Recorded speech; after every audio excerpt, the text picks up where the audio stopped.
Over the past few weeks, we've talked about coming back to faith, to church, to purpose, and to healing. And now it's time to talk about what it all leads to. Love that goes beyond the walls. Hey family, this is it. The final video in our Love Beyond Walls series. But it's not really an ending, is it? It's really a beginning of something completely brand new for you and for the church. Because you see, Love Beyond the Walls isn't just a sermon series. It's actually a movement. It's a mission. It's what Jesus always meant for his church to be. So I like to mention a few points as we close out this series. Number one, love that leaves the building. You know, for too long, people thought that church was about what happens inside the church. But think about it. When Jesus built his church, he said in Matthew chapter 16, verse 18, the gates of hell shall not prevail against it. That means the church isn't just a safe place, it's a sending place. It's where love gathers so it can be released to others. Number two, what does love beyond the walls really look like? Well, here is what it means.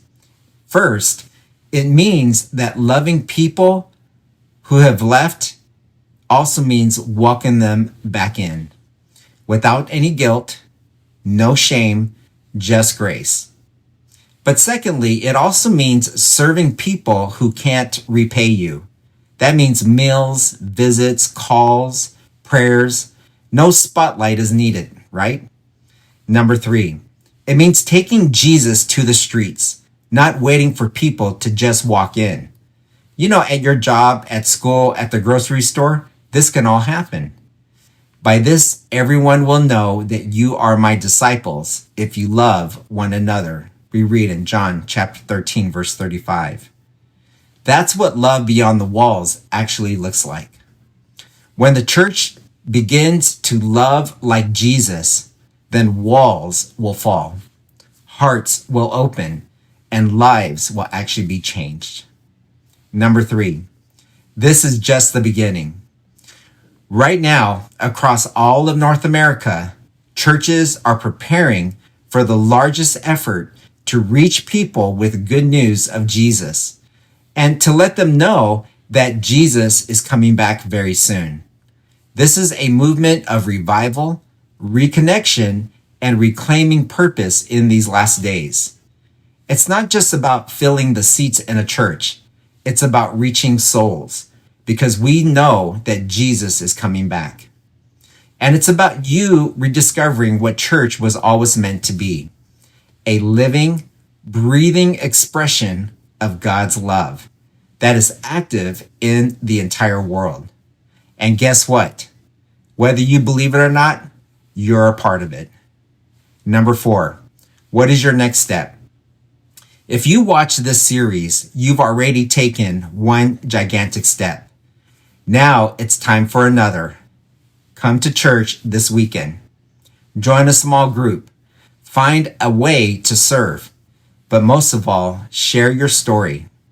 You don't need to be perfect. You don't need to have all of the answers. You just need to say, "Here I am, Lord. Use me." Isaiah chapter 6, verse 8. Isaiah said the same thing. "Here am I, send me." So this is your call to action.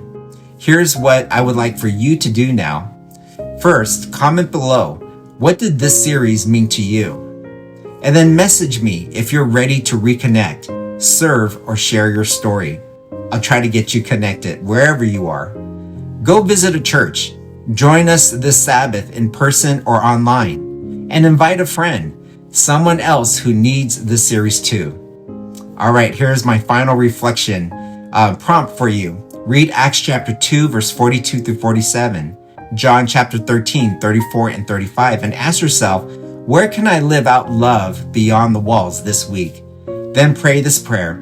Jesus, make me part of the church that you dreamed of, one that loves boldly, serves faithfully, and reaches beyond the walls. Friend, the world is hurting. The church is healing, and your part in it. It's just beginning. This is your home.